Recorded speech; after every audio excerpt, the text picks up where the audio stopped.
Et on retrouve tout de suite Bernard Veil avec ses invités dans son émission Parlons Patrimoine. Bonjour Bernard, bonjour David, bonjour Maël, ravi de vous retrouver. Bonjour à tous nos invités.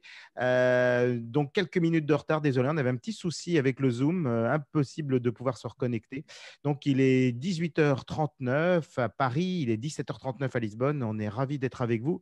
Bernard, c'est à vous pour Parlons Patrimoine, de très beaux sujets aujourd'hui. Merci Thierry. Effectivement, on a un emploi du temps chargé, on a de très beaux sujets, on a des intervenants variés, différents, qui vont chacun nous parler de leur domaine de compétences. Certains vont nous faire rêver, d'autres peut-être moins. Je suis ravi de vous retrouver, nous sommes heureux de vous savoir de plus en plus nombreux à nous écouter. Il y a quelques jours, Bruno Le Maire a annoncé le lancement officiel du fonds BPI France Entreprise 1, un nouveau fonds d'investissement composé d'entreprises non cotées. En fait, il s'agit de participations que la BPI, pour mémoire la Banque publique d'investissement, cède. Il sera en conséquence composé d'actions de sociétés avec des maturités diverses. Il semblerait que la valorisation ait été un peu sous-estimée afin de s'assurer du succès de l'opération. La distribution a été confiée à un spécialiste du non-coté, la société 123IM, que je connais bien, j'ai fait partie des actionnaires fondateurs. Mais c'était une autre époque et il y a bien longtemps. Pour la petite histoire, un petit scoop ne fait jamais de mal, le ministre de l'économie aurait d'abord proposé à la société October, plateforme de prêt, de gérer la collecte. Cette dernière aurait suggéré 123IM. La durée de ce fonds sera de 6 ans prorogeables, d'1 an, et le montant minimum de souscription sera de 5 000 euros. Le gouvernement souhaitant un succès populaire, un maximum a aussi été fixé. En fait, même si cela est un peu différent et l'ampleur recherchée plus faible, Bruno Le Maire cherche un peu à reproduire le système des privatisations et doit secrètement rêver à un succès comme la Française des Jeux. Je pense que c'est une très bonne initiative. Tout ce qui aide à connecter les Français à leur économie me semble positif et la communication de ce lancement semble réussie. Maintenant, après l'analyse, vient le temps de l'action et il va falloir décider individuellement si on souscrit ou pas. Si vous vous rendez sur le site dédié à la souscription, vous lirez que votre souscription aura pour effet de, je cite, permettre aux entrepreneurs de se développer, contribuer aux emplois dans votre région, aider les entreprises à innover, libérer les énergies créatrices. Le ton est donné et il est clair. Souscrire est un acte patriotique. La petite vidéo disponible finira de convaincre les plus réservés. Ma première réaction est de vous dire, souscrivez si vous voulez, mais cela ne fera pas de vous un patriote et plus encore, si vous en êtes déjà un, ne pas souscrire ne vous enlèvera pas cette dignité. De plus, dans notre beau pays, le montant de nos impôts fait souvent de nous des patriotes. Nous donnons une partie de ce que nous gagnons et quelquefois nous devons verser ce que nous n'avons pas. Mon conseil est d'attendre, de réfléchir et de prendre le temps de savoir si ce produit a du sens pour vous et de la logique pour votre patrimoine. Lors de notre prochaine émission, le 19 octobre, nous aurons le plaisir d'inviter Hervé de Roquefeuille, directeur commercial de la société 123IM, en charge de la distribution du fonds. Et il viendra tout nous expliquer. Nous en saurons alors peut-être beaucoup plus. En attendant, le moment est venu de passer la parole à David Calfon de Senso IS pour son point marché. Bonsoir David. Bonsoir Bernard, bonsoir à tous. Eh bien, la dernière fois qu'on s'est parlé, c'était il y a 2 semaines. Et sur 2 semaines, on a des marchés qui globalement sont un peu plus bas que là où on les avait laissés. En fait, on a eu une semaine de forte consolidation. Ce n'était pas la semaine dernière, c'était la semaine d'avant. Et la semaine dernière, on a eu un rebond, mais qui finalement n'a pas compensé la baisse que l'on avait eue la première semaine. Alors aujourd'hui, on semble oublier un petit peu tout cela parce que les investisseurs se concentrent sur un certain nombre de bonnes nouvelles. Alors les bonnes nouvelles, c'est quoi? C'est la santé de Donald Trump. Alors pas que ce soit une préoccupation déterminante et que tout le monde l'espère en bonne santé, bien entendu, mais il se trouve que c'est surtout l'instabilité qui découlerait d'un problème grave de santé en période électorale. Encore une fois, les investisseurs n'aiment pas l'incertitude et donc quand les choses se déroulent comme prévu, ça va toujours beaucoup mieux. Alors à côté de ça, on a le secrétaire général de la Maison-Blanche qui a également rassuré un petit peu les marchés en affichant un certain optimisme sur le plan de relance. Vous savez que c'est un plan de relance sur lequel démocrates et républicains ont eu beaucoup de mal à s'entendre et c'est un plan de relance sur lequel Wall Street compte beaucoup. Et donc, lorsque le secrétaire général dit qu'il va y avoir des bonnes nouvelles et qu'il a bon espoir qu'on en aboutisse à quelque chose, ben, les marchés se sentent mieux. Enfin, on peut ajouter à cela quelques statistiques économiques qui étaient plutôt rassurantes, que ce soit en zone euro et aux États-Unis. Et enfin, petite cerise sur le gâteau sur la bourse de Paris, on nous a ressorti le dossier BNP Société Générale. Alors, ça, encore une fois, un dossier de fusion, ce qui a porté tout le secteur bancaire et ce qui a permis à Société Générale de prendre 3%. Alors bon, plus 3%, ce n'est pas grand-chose, hein, vu tout ce qu'elles ont baissé ces derniers temps, mais c'est toujours bon à prendre. Et pour le moment, on s'en contentera. Alors ça, c'était tout un tas de bonnes nouvelles qui expliquent qu'aujourd'hui, on a eu une séance plutôt sympathique. Vous y croyez, vous, David, à cette fusion? Il y a tellement longtemps qu'on en a parlé et tellement de fois où ça aurait dû se faire et ça ne s'est pas fait et tellement d'animosité entre les managements des deux banques. Mais maintenant, c'était il y a une autre époque. Et maintenant, la situation étant tellement difficile pour le secteur bancaire, peut-être qu'avec un petit coup de pouce des autorités et du secteur public, bah, peut-être que ça pourrait changer un petit peu la donne. Mais franchement, moi, pour le moment, je n'y crois pas trop et je préfère attendre d'en savoir plus. Voilà. Alors tout ça, c'était plutôt des bonnes nouvelles donc, pour la séance d'aujourd'hui. Il y a quand même un point qui est un petit peu préoccupant, c'est du côté de l'inflation, puisque on a eu un chiffre d'inflation qui était au plus bas depuis 4 ans, et donc ça vient faire ressortir un petit peu le risque de spirale déflationniste. Vous savez bien que les marchés préfèrent l'inflation à la déflation. Pourquoi? C'est toute une question d'expérience. L'inflation, c'est assez facile de s'en débarrasser. On monte les taux et puis finalement, l'inflation retombe. La déflation, bah, c'est ce fameux cercle vicieux qui peut s'enclencher et qui peut prendre beaucoup plus de temps à s'en débarrasser. Voilà, comme on est un petit peu en retard, je vais m'arrêter là, Bernard. Merci beaucoup. Et maintenant, j'ai le plaisir de vous présenter Thierry Godet, président de Cavissima. Thierry, vous avez connu l'expatriation à 3 reprises et avez vécu de belles expériences à New York, Prague et Singapour. En 1996, vous vous faites cambrioler votre cave 2 fois à Paris et cela commence à vous faire réfléchir à un projet de cave à distance que vous concrétisez l'année suivante pour votre propre compte. Et ainsi, en 2010, vous créez Cavissima en pensant aux expatriés, mais pas que.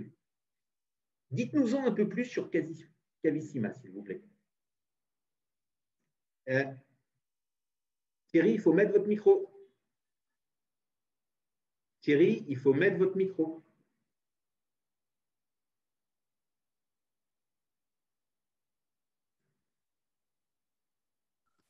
Voilà. C'est bon? On vous entend. Donc, je vous répète ma question. Dites-nous-en un peu plus sur Cavissima. Oui, j'ai entendu. Merci. Bonsoir Bernard.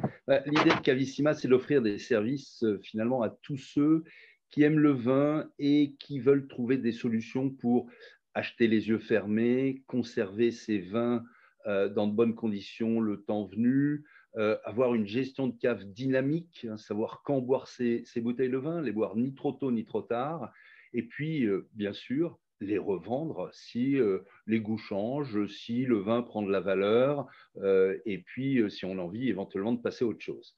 Donc on a… oui, excusez-moi. Ouais, Cavissima, c'est acheter du vin pour le boire ou acheter du vin pour le vendre? C'est les deux. C'est les deux. On maîtrise plusieurs processus. On sélectionne des vins, on les vend, on les conserve, on les estime, on gère la cave et puis on offre un service de livraison et également un service de revente. Très bien. Et votre vin, il est stocké où? Et comment vous l'adressez aux propriétaires s'ils souhaitent en consommer? Alors, on stocke dans 2 endroits. On stocke à Beaune, en Bourgogne. Ça, c'est un service qui est avec un accès très simple. Hein. La cave est en ligne. On achète soi-même ses bouteilles. Et puis, on stocke aussi les vins à Genève pour des clients dans un dispositif de zone franche où les vins sont achetés en franchise de TVA. Ça, c'est beaucoup plus dédié à l'investissement dans le vin, des tickets assez importants de diversification patrimoniale. Vous savez livrer le vin partout dans le monde? Alors, on livre en France, on livre en Italie, on livre en Espagne, on livre au Portugal. On sait livrer au Portugal. C'est bien, c'est une bonne nouvelle pour nous. Oui, tout à fait. Oui, parce qu'en fait, le vin, vous savez, c'est l'un des rares produits qui est doublement taxé et qui est contrôlé par les douanes. Et il se trouve que l'accise, qui est la deuxième taxe,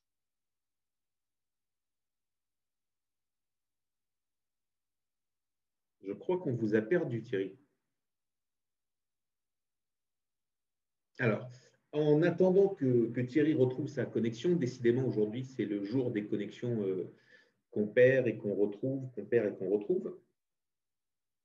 On va peut-être passer à un autre sujet ou revenir avec David, si tu veux bien, sur cette éventuelle fusion entre la Société Générale et la BNP Paribas.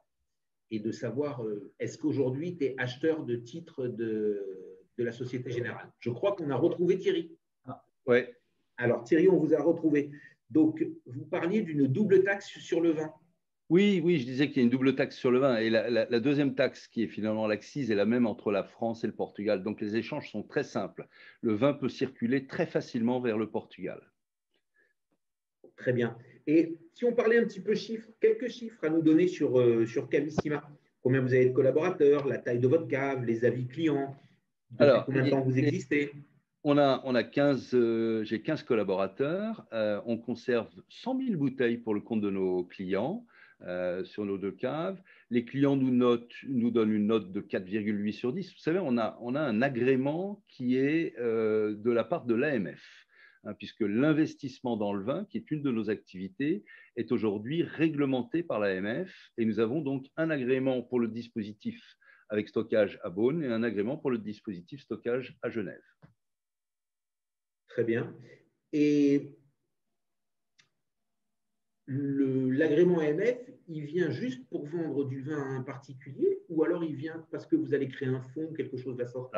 L'agrément AMF a été nécessaire dans la mesure où nous faisons valoir à nos clients un potentiel rendement financier sur les bouteilles de vin.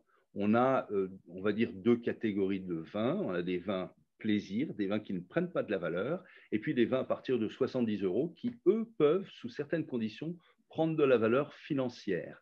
Et dans la mesure où on offre à nos clients des outils pour sélectionner le vin comme si c'était un produit financier, pour estimer le vin et une solution pour revendre le vin, nous devons, et c'est obligatoire en France,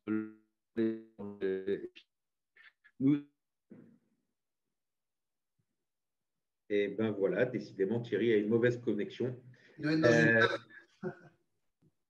David, on va revenir alors sur notre sujet avant de changer. Si tu veux bien remettre ton micro, David, et j'aimerais quand même avoir ton avis sur cette éventuelle fusion entre Société Générale et BNP Paribas. Aujourd'hui, vous êtes acheteur de Société Générale chez Sanso? On n'a pas pour habitude de faire des paris sur une valeur en particulier. Nous, ce qu'on aime surtout, c'est la construction de portefeuille.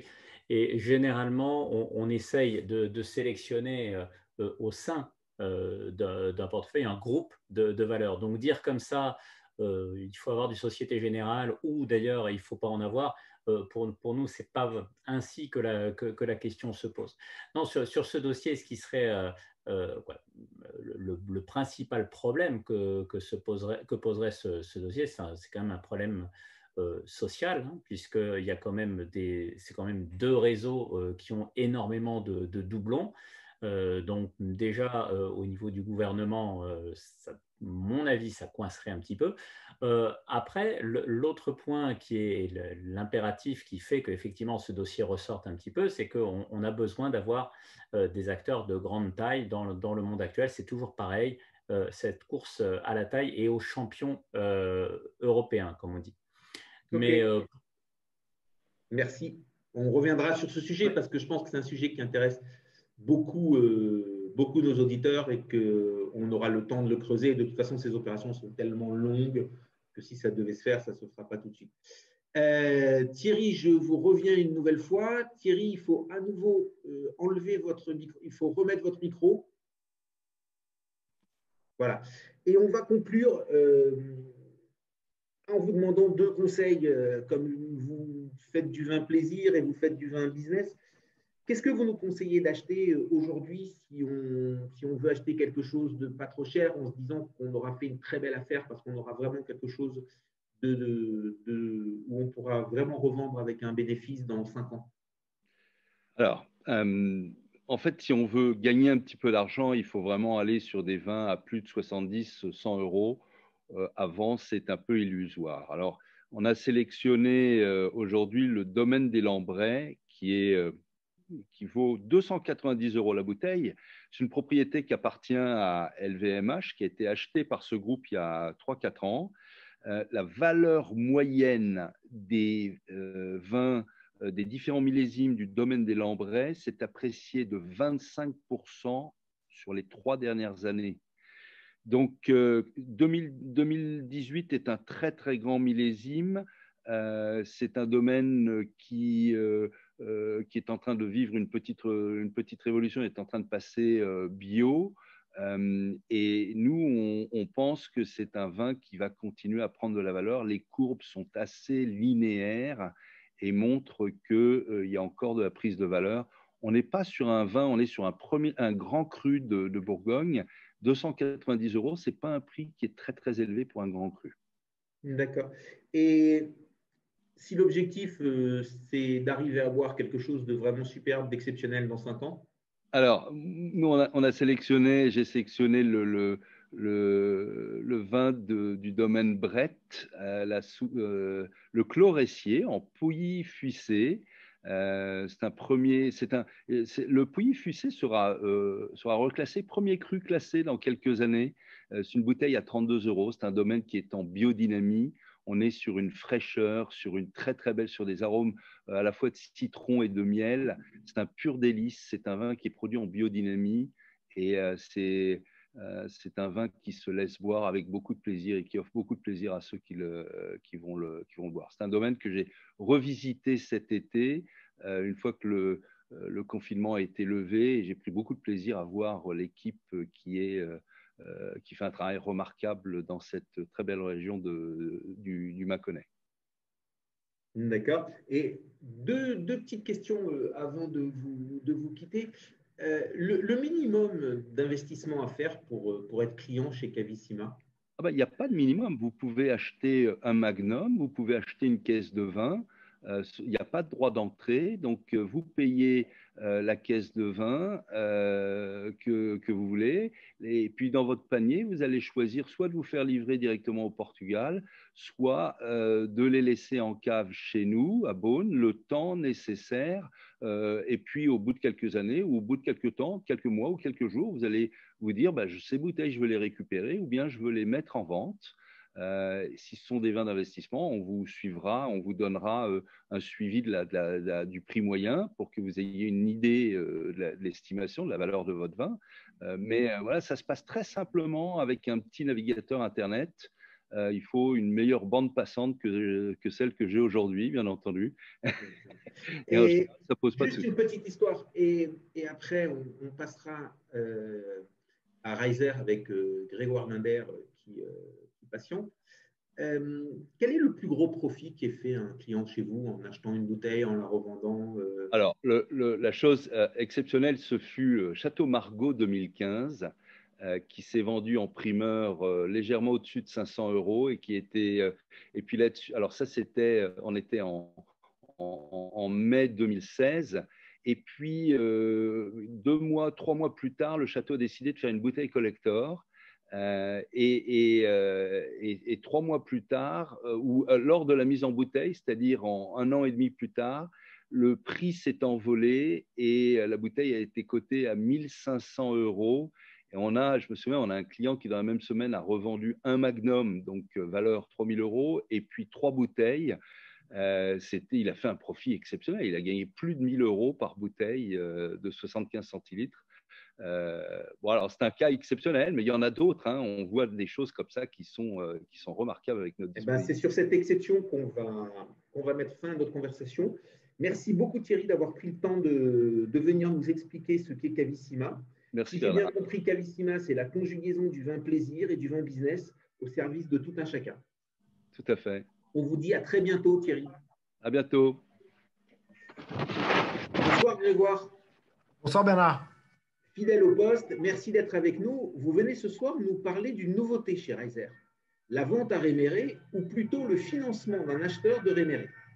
J'ai surveillé cette vente qui s'est déroulée vendredi dernier et si je ne me trompe pas, vous avez collecté les 1 170 000 euros recherchés en moins de 2 heures. Alors, vous êtes heureux de ce résultat? C'est ce à quoi vous vous attendiez? Oui, forcément, c'est une super nouvelle pour nous, pour plusieurs raisons. Un, c'est un nouveau produit qu'on a rentré donc, dans nos rayons présentés à nos investisseurs et ce n'est pas forcément quelque chose de très simple à appréhender. Donc, nos investisseurs ont donc, finalement un peu compris ce qu'on faisait et ont souscrit à l'opération. Et de deux, c'est des taux un petit peu inférieurs à ce qu'on est habitué à pratiquer. Qui sont de 7%, enfin, qui étaient de 7%, notamment l'opération de vendredi. Alors, attendez, le rendement pour client était de 7%? 7% par an sur une durée de 24 mois. Donc, c'est plutôt un rendement de qualité. Donc, c'est un rendement de qualité compte tenu des garanties et du produit, oui.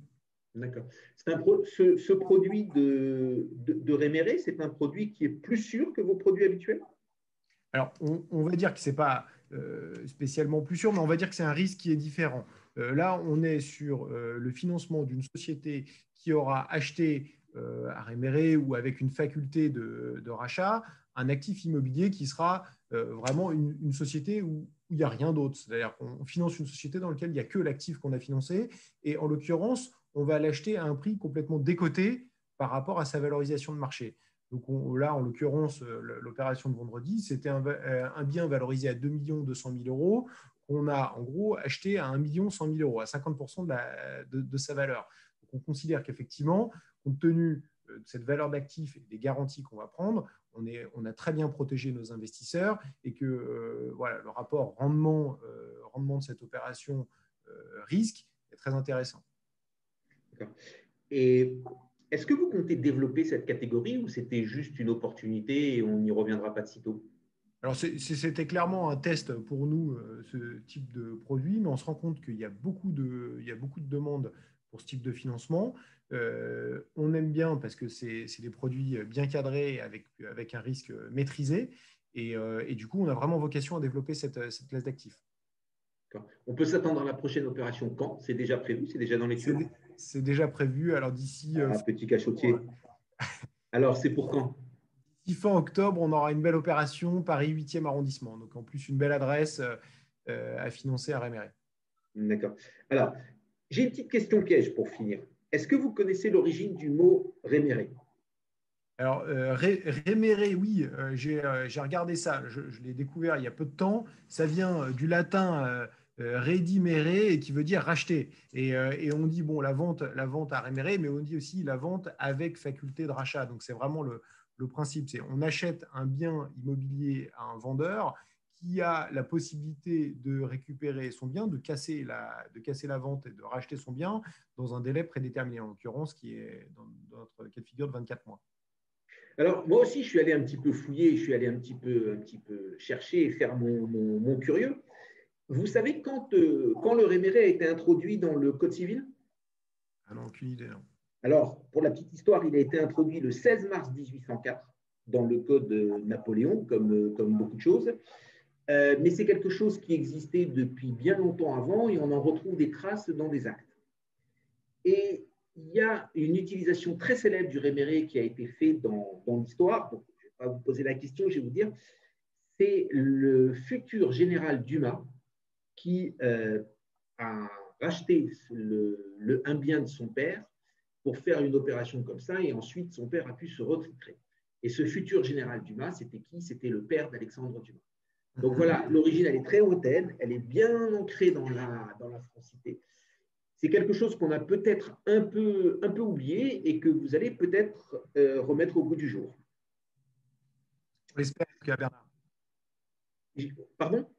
On l'espère, Bernard. Effectivement, c'est une bonne alternative de financement. OK. Eh bien, merci beaucoup pour être venu nous éclairer sur ce réméré. On vous reverra à la prochaine émission pour d'autres sujets et peut-être encore un réméré puisque prévu fin octobre. Avec plaisir. Au revoir, Bernard. Au revoir. Et maintenant, nous arrivons à la chronique de Marc Toiti. Bonsoir Marc. Bonsoir Bernard, bonsoir à toutes et à tous. Ravi de vous retrouver. Nous aussi Marc. Y a-t-il une nouvelle économique cette semaine? Quelque chose de spécifique? Alors, il y a eu plusieurs choses de spécifiques, mais surtout, il y a en fait une sorte de dichotomie qui est en train de s'installer. Vous savez, pour faire des prévisions économiques, on a ce qu'on appelle des indicateurs avancés. Et donc, notamment les enquêtes des directeurs d'achat. Donc, en fait, ce sont des enquêtes avec du réel. Ce n'est pas simplement un sentiment du wishful thinking. Donc, c'est des enquêtes où on interroge les directeurs d'achat un peu partout dans le monde et on voit comment, effectivement, ils sentent l'activité. Et là, on a quelque chose de très bizarre qui s'est produit. Donc, on a eu les dernières enquêtes du mois de septembre, qui viennent d'être publiés. Et c'est très, très bizarre ce qui est en train de se produire, puisqu'on a l'économie française notamment, mais pas seulement, également italienne, espagnole, qui sont en train de replonger malheureusement dans la récession. Vous savez qu'on a eu une très grave récession au premier semestre, liée évidemment au confinement et à la pandémie au sens large. Ensuite, on a déconfiné, ça allait un peu mieux. Certains disaient, ça y est, c'est la reprise en V, tout va bien dans le meilleur des mondes.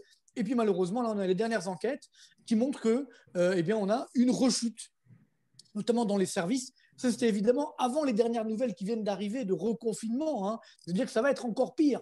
Donc, ça veut dire qu'il faut surtout espérer que les dirigeants de nos pays ne feront pas cette erreur d'un confinement généralisé. Sinon, on va retomber dans une récession dramatique qui va nous coûter extrêmement cher. Et alors, à côté de cela, il y a trois pays qui se distinguent. C'est très bizarre, enfin même 4. Il y a bien sûr la Chine, qui, elle, là, évidemment, on connaît, alors ce que les chiffres sont vrais, on ne sait pas, mais qui est en train de redémarrer. Bon, mais on va se contenter vers des pays, on va dire, occidentaux. Et on a les États-Unis, le Royaume-Uni et l'Allemagne qui ont retrouvé le chemin d'une croissance soutenue. Et c'est là où je voulais en venir, parce qu'on parle beaucoup, évidemment, des élections américaines. On va sûrement en reparler dans les prochaines semaines.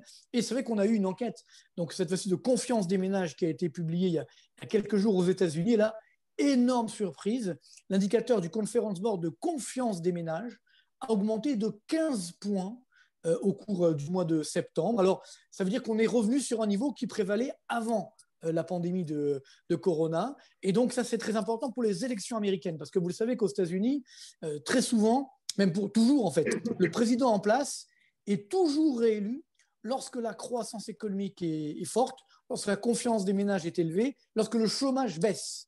Donc là, c'est vrai que tout le monde dit Trump ne sera pas réélu, mais c'est vrai que quand on regarde cet indicateur de confiance des ménages qui monte très fortement, alors qu'aux États-Unis, ce n'est pas non plus l'euphorie sur la pandémie, c'est peut-être un signal. Deuxième élément, je viens d'en parler, les indicateurs des directeurs d'achat qui sont plutôt bons. Et puis on l'a eu, le chiffre vendredi, le chômage, qui, vous le savez, pendant le confinement, enfin quasi-confinement, parce qu'il n'y a pas eu un gros confinement aux États-Unis, mais quand même, est monté à 14,7%. Et là, on est revenu à un niveau de 8,1%, 7,9% aux États-Unis de taux de chômage. Donc on est repassé sous la zone euro. C'est-à-dire que, vous savez qu'en zone euro, en France, il y a beaucoup d'aides, beaucoup de chômeurs qu'on ne voit pas, qui sont masqués dans les statistiques parce qu'il y a des aides à la place. Eh bien, aux États-Unis, aujourd'hui, on a un taux de chômage qui effectivement est monté très haut, mais qui est revenu au niveau inférieur donc, à ce qui se passe en moyenne dans la zone euro. Donc, là, évidemment, on n'est pas devin, bien entendu, mais ça montre bien qu'il y a peut-être une probabilité non nulle que Trump soit réélu, à suivre, bien entendu. Okay. Mais voilà, ça, c'est un petit peu les nouvelles qu'on a ces derniers jours. Cette semaine, Marc, on a un petit peu changé le programme et David, Maël et Sébastien Cosson, qui ont lu avec beaucoup d'intérêt votre livre, vont vous poser une ou deux questions sur quelques chapitres qui les ont plutôt un petit peu marqués. Et ce qu'on va essayer pour bien rythmer l'émission, ils vont poser des questions brèves et vous essayez de répondre rapidement pour qu'on puisse profiter de plusieurs questions. Avec plaisir, avec plaisir. David, je vous laisse commencer. On commence avec le chapitre 28, Marc, dans lequel vous nous parlez d'une crise bancaire. Et effectivement, vous nous dites que la probabilité d'une nouvelle crise bancaire majeure demeure plus qu'élevée. Et parmi les raisons, vous invoquez le fait qu'après avoir provisionné la dette privée, les banques vont devoir provisionner de la dette d'État. Et ça m'a interpellé. Et je vous demande, ne pensez-vous pas que s'il y a défaut des gouvernements, ce défaut, il sera organisé, c'est-à-dire que la dette passera d'abord dans la banque centrale et que les États feront défaut, mais envers leur banque centrale et non pas au niveau des banques privées. Qu'en pensez-vous ? Alors, c'est vrai que c'est un des sujets du livre qui s'appelle Reset. Donc, c'est un peu l'idée. C'est-à-dire, on appuie sur le bouton Reset et on dit, bon, ça y est, on redémarre, tout va mieux dans le meilleur des mondes.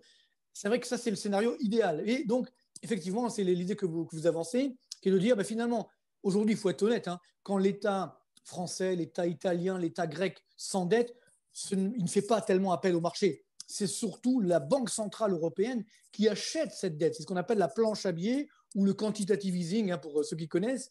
Donc, ce qui veut dire que finalement, les États ne font pas appel aux fonds prêtables des marchés, donc ce qui permet de garantir des taux d'intérêt des dettes publiques extrêmement bas. Donc, c'est vrai qu'il n'y a pas de pression. Donc, c'est pourquoi on a ce phénomène assez incroyable où la dette publique atteint des sommets. C'est vrai que j'aurais pu le dire dans les chiffres des dernières semaines. En France, on atteint un nouveau sommet de dette publique. On est aujourd'hui autour des 110%. On sera bientôt autour des 120%. Et donc, tout ça pour dire que malgré ça, les taux d'intérêt sont extrêmement bas. On peut prendre l'exemple grec aussi. Quand il y a eu la crise grecque, on avait des taux d'intérêt qui sont montés à 35% sur le taux d'intérêt à 10 ans. Et là, on est à 1%, alors que la dette grecque est en train de flamber. Donc, tout ça parce que c'est, comme vous l'avez bien dit, la Banque centrale qui a justement mis dans son bilan cette dette publique. Vous savez que en fait, le bilan d'une banque centrale, c'est très simple. Il y a l'actif, le passif. Au passif, il y a la monnaie.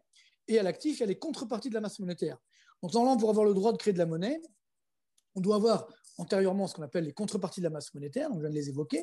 Et quand on fait de la planche à billets, en fait, on dit même si on n'a pas de contrepartie, c'est pas grave, on crée quand même de la monnaie. Et avec cette monnaie, vous savez qu'un bilan est toujours à l'équilibre, et bien automatiquement, on met à l'actif ces bons du trésor, donc de l'État français, allemand, etc., surtout italien, espagnol. Et donc, c'est là où on se dit, finalement, c'est très simple. On va faire ce qu'on appelle, comme on dit en anglais, un write-off. Ça veut dire, on annule cette dette. Le problème, c'est que comme cette dette, justement, une contrepartie de la masse monétaire, si on annule cette dette, à ce moment-là, ça veut dire qu'il faut évidemment annuler une partie de la création monétaire. Et ça peut poser problème. Deuxième problème que j'évoque effectivement dans cette crise, le risque de crise bancaire, c'est que, attention, on peut éventuellement le faire. J'y crois pas trop parce que vous savez que la Banque centrale européenne n'a pas le droit d'annuler de la dette. C'est pas dans ses statuts.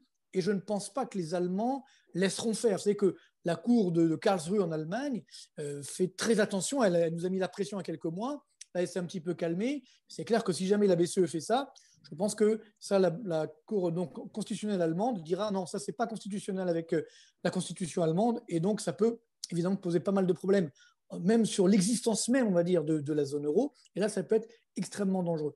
Et donc, ça veut dire que même si on y arrive, admettons, faisons le scénario fou, soyons fous, on y arrive, on annule quand même la dette. Le problème, ce n'est pas la dette du passé, c'est la dette à venir.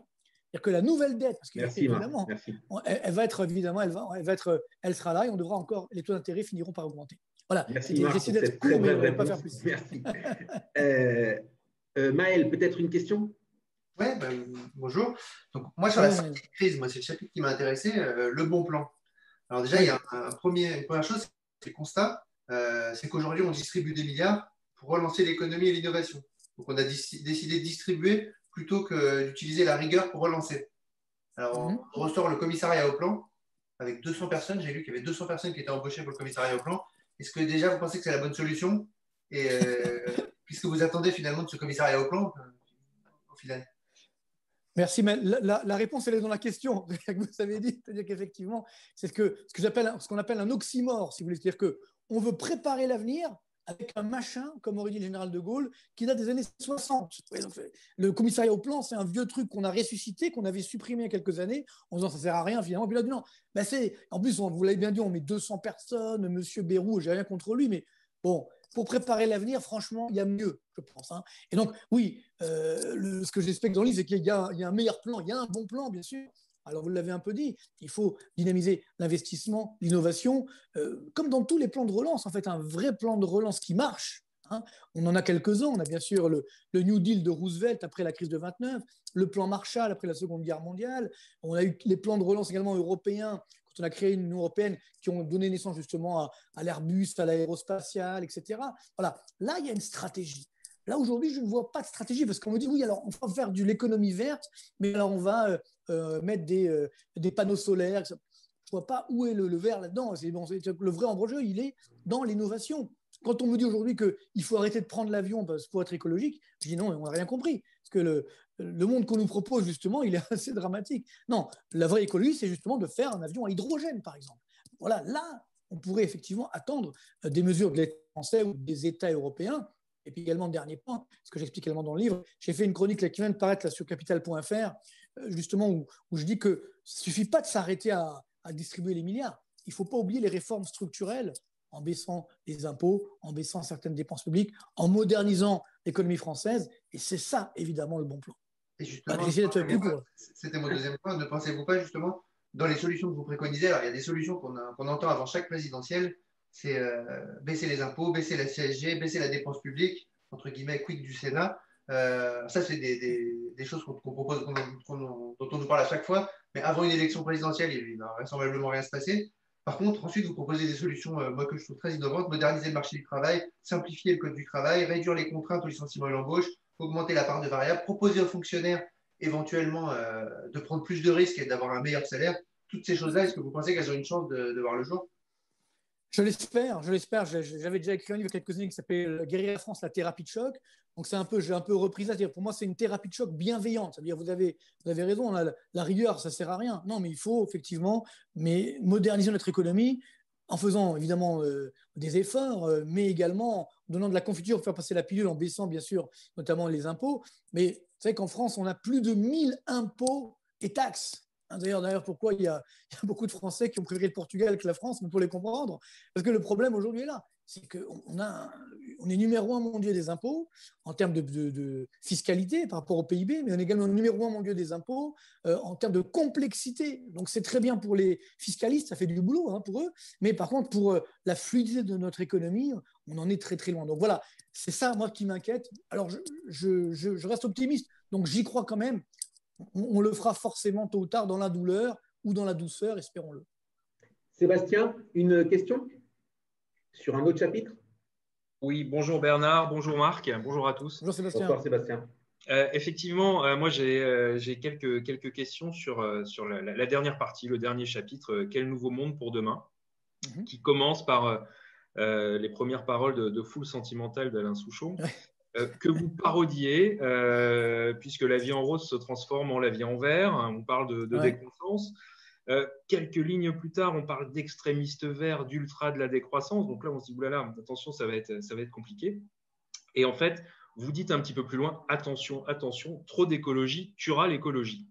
Est-ce que vous pouvez nous donner votre position là-dessus, et surtout comment on fait pour trouver le juste milieu pour qu'effectivement il n'y ait pas trop d'extrêmes qui conduisent en fait à de la destruction de valeur, puisque vous expliquez bien qu'il faut faire très attention à ça et ne pas opposer la croissance et l'écologie.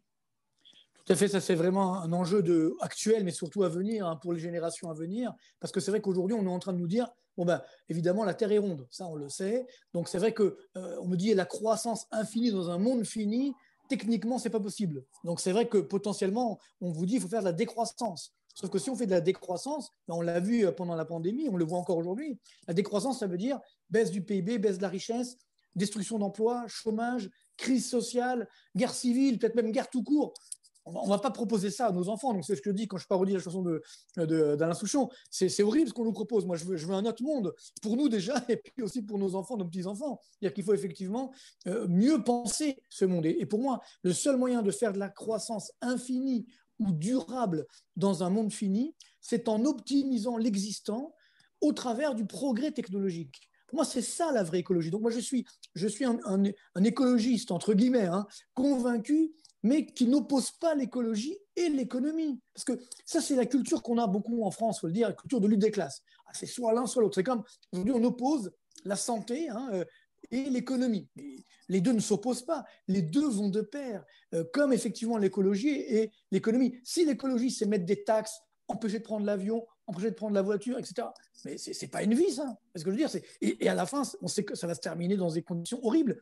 Et en plus, on peut dire, nous, à l'arrière, on est des pays riches, on pourra s'en sortir. Mais les pays émergents, c'est quand même dramatique. Comment vous voulez leur dire à eux, non, vous arrêtez. Nous, on a eu le droit de croître pendant des siècles. Maintenant que vous nous rattrapez, alors vous arrêtez là. C'est pas humain de dire un truc pareil. Donc, c'est ça qui est complètement fou. C'est-à-dire, sous, on va dire, une sorte de vernis un petit peu bien pensant, en fait, l'écologie, c'est un drame. C'est un drame humain, c'est un drame social, c'est un drame sociétal. Donc moi, je ne veux pas de cette écologie. Je veux d'une écologie qui soit compatible justement avec l'économie, au travers du progrès technologique. Et c'est ça le vrai enjeu, d'ailleurs qui est en lien avec la question précédente, c'est que les vrais plans de relance, c'est ça, c'est justement sur l'innovation qui nous permettra d'avoir justement un monde, on va dire, mieux utilisé, moins exubérant, plus propre, mais il y aura quand même de l'activité, de la croissance, certes différente, mais également des emplois, du revenu, du bien-être finalement. Donc c'est ça le vrai enjeu, mais qu'on ne se leurre pas. Hein. S'il n'y a pas un minimum de richesse qui est créé, et ben derrière, il y aura du chômage, il y aura des crises sociales et sociétales. Et ça, la fin, ça peut être extrêmement dangereux. Merci. Une autre question, Sébastien ? Oui, j'avais une autre question puisque le chapitre s'intitule « Quel nouveau monde pour demain ?» Moi, j'avais une question en fait pour le monde d'après-demain. Je pense que vous avez peut-être oublié un sujet, ou alors j'ai peut-être pas bien lu, mais j'ai l'impression qu'on ne parle pas beaucoup de démographie dans votre livre. Et je pense que c'est un vrai sujet sur les 10, 15, 20 prochaines années, qui est lié à l'écologie, au demeurant. Quelle est votre position là-dessus, sur effectivement cette explosion démographique que l'on va connaître sur les 15-20 prochaines années? J'ai vu récemment certaines choses, c'est quand même frappant, mais dans 30 ans, le Nigeria sera plus peuplé que les États-Unis d'Amérique. Le Nigeria. Ah oui, quelle est tout à fait. votre position?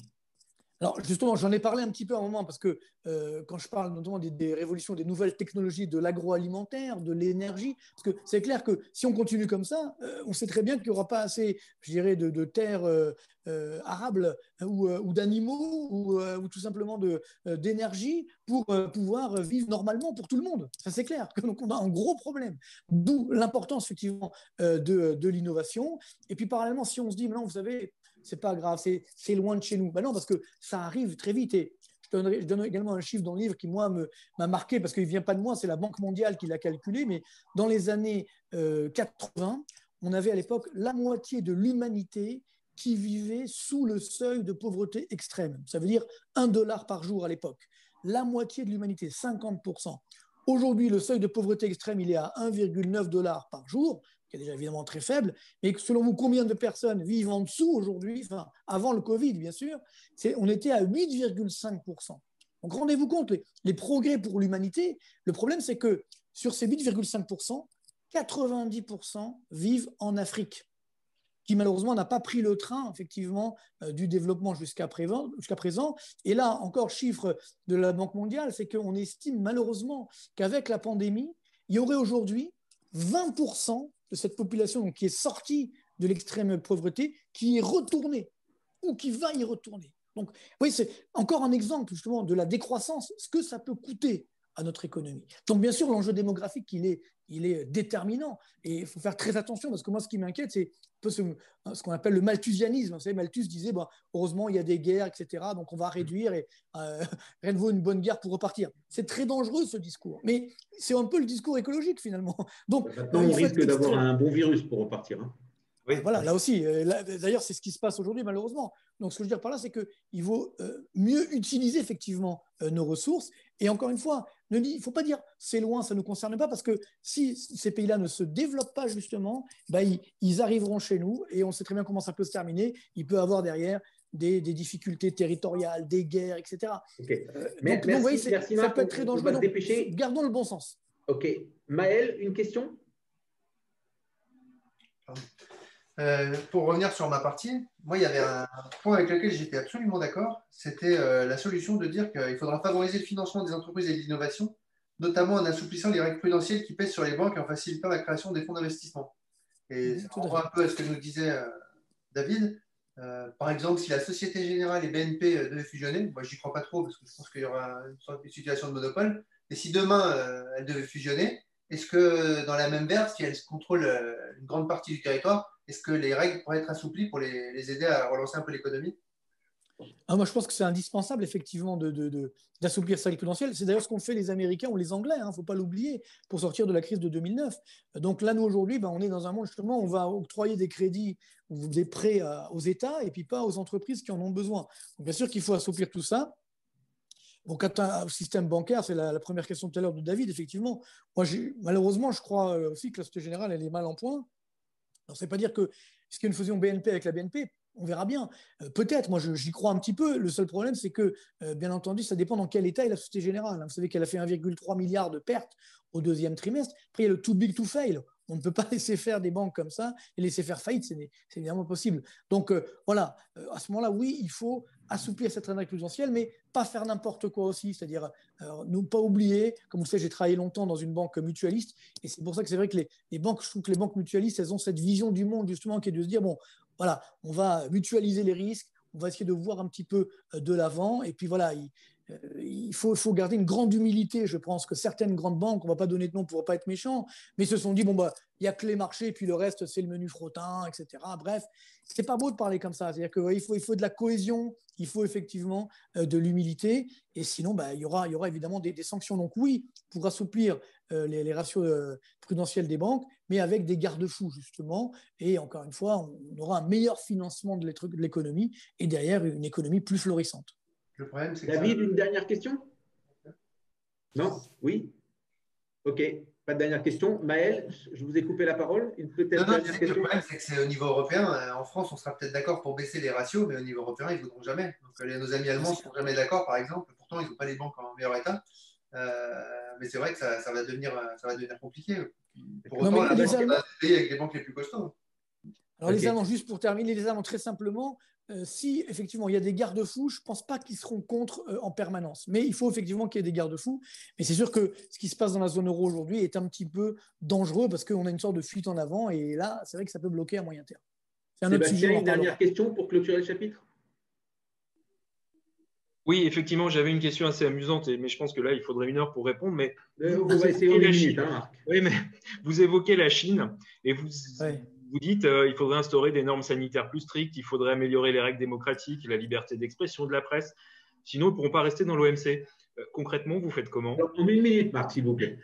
Alors, 1 minute, encore une fois, c'est très simple. Il faut, par contre, qu'on ait un accord entre l'Europe et les États-Unis. Sinon, ça ne se fera pas. Donc, c'est ma crainte, justement, dans le livre, ma crainte, c'est qu'on ait un accord États-Unis-Chine et que l'Europe soit le dindon de la farce. Mais ce qui s'est passé là, c'est encore une fois ce reset. On doit se réveiller, se dire, aujourd'hui, la Chine a été trop puissante. Il faut, non pas la punir, mais au moins mieux gérer, parce qu'elle a une volonté hégémonique extrêmement dangereuse, et je pense que malheureusement, dans l'avenir, ils seront de moins en moins sympas, entre guillemets, avec nous, et ça risque de nous coûter très cher à moyen terme. Donc, c'est indispensable là aussi, mais il faut une cohésion entre les États-Unis et l'Europe, et on pourra y arriver. Merci beaucoup, Marc. Merci beaucoup pour toutes ces explications. On vous retrouve à notre prochaine émission dans 15 jours. En attendant, portez-vous bien et restez avec nous. Merci, vous aussi. Merci. Nous continuons avec Julien Milinkiewicz, fiscaliste auprès de la compagnie d'assurance Wellings, qui va inaugurer avec Maël une série sur l'impatriation. Nous allons traiter les régimes de 5 pays en les passant en revue une émission sur 2. Les pays que nous étudierons seront le Luxembourg, l'Italie, le Portugal, la France et Israël. Nous commençons ce soir avec le Luxembourg, mais avant, je vais vous présenter à nos auditeurs. Julien, vous êtes diplômé de l'Université de Strasbourg en droit fiscal et en ingénierie patrimoniale. Vous avez commencé votre carrière dans le private banking en France. En 2016, vous rejoignez la compagnie d'assurance Wellings au Luxembourg pour devenir le Wealth Planner Manager du marché français. Julien, je vous laisse présenter le régime sous sa forme la plus générale, puis Maël et moi vous poserons quelques questions. C'est à vous. Eh ben, bonsoir à tous. Moyen, comme on dit à Luxembourg. Donc effectivement, on parle beaucoup des Français qui partent au Portugal, en Belgique ou en Suisse, mais on parle peut-être pas assez souvent des atouts du Luxembourg pour la clientèle patrimoniale. Donc, le Luxembourg, c'est déjà une grande stabilité économique, sociale, fiscale et j'oserais même dire météorologique. Je lisais un papier avant-hier qui disait qu'au Luxembourg, ils ont connu depuis la fin de la Seconde Guerre mondiale 5 ministres des Finances. Je vous laisse comparer. C'est toujours les mêmes personnes qui ont été présents à différentes mandatures, mais ils ont connu depuis 1945 5 ministres des Finances. Je vous laisse comparer avec le nombre de ministres des Finances différents que l'on a connus en France. Le Luxembourg, c'est aussi surtout un environnement déjà fiscal attractif pour la clientèle patrimoniale qui est détenteur de titres. Lorsque vous êtes résident fiscal à Luxembourg et lorsque vous percevez des dividendes, que ces dividendes proviennent d'une société luxembourgeoise, d'une société française ou plus largement de toute société de l'Union européenne, en tant que résident fiscal luxembourgeois, vous aurez droit à une exonération à hauteur de 50%. Alors, et puis, juste, attendez, je vous interromps. Ça veut dire, je suis français, je réside à Luxembourg, donc je suis résident luxembourgeois, je perçois des dividendes de ma société française ou de ma société portugaise, et sur ces dividendes, on me fait une réduction de 50%. Exactement. En tant que résident fiscal luxembourgeois, donc vous êtes vraiment installé à Luxembourg, hein, vous respectez toutes les conditions pour être résident fiscal luxembourgeois, donc une installation dans la durée, avec votre famille, etc. Vous percevez des dividendes, comme vous l'avez dit, de votre société portugaise ou autre. En tant que résident fiscal luxembourgeois, vous aurez droit à une exonération de 50%, donc vous paierez de l'impôt sur le revenu à Luxembourg simplement sur la moitié des dividendes qui sont perçus. Et quel est le montant de l'impôt sur le revenu sur les dividendes à Luxembourg? Alors là, il faut savoir qu'à l'impôt sur le revenu luxembourgeois, on est sur des barèmes qui sont relativement sensibles aux barèmes français. La tranche marginale, on gagne un petit peu. La tranche marginale d'imposition à Luxembourg, elle est à 42%, contre 45% en France. Par contre, avantage qui n'est pas négligeable, nous ne connaissons pas à Luxembourg de prélèvements sociaux. Quand vous percevez en France des produits financiers, vous êtes soumis aux prélèvements sociaux, qui sont une des composantes de la flat tax maintenant de 30%. Au Luxembourg, vous êtes simplement imposé à l'impôt sur le revenu, qui peut monter certes jusqu'à 42%, avec un abattement de 50% et sans aucun prélèvement social. Très bien. Je compléterai en disant que pour un salarié au Luxembourg, les charges salariales sont forfaitaires. Donc c'est un montant forfaitaire, ce n'est pas un pourcentage du salaire. D'accord. Donc continuons. Donc notre Français qui s'est installé, qu'est-ce qu'on va lui faire comme autre cadeau? Autre avantage également pour le client expatrié qui est détenteur d'un portefeuille titre, c'est l'exonération des plus-values. Et là, c'est particulièrement intéressant, puisqu'au-delà de 6 mois de détention, donc c'est rien du tout, vous êtes complètement exonéré de plus-value sur votre portefeuille. Vous avez un portefeuille titre, vous le gérez librement ou avec votre banquier. Lorsque vous détenez le titre depuis plus de 6 mois, vous le vendez à 6 mois et 1 jour, quel que soit le montant de la plus-value, vous êtes exonéré totalement d'impôts. Et ça, c'est réservé à tous les résidents luxembourgeois ou uniquement aux impatriés?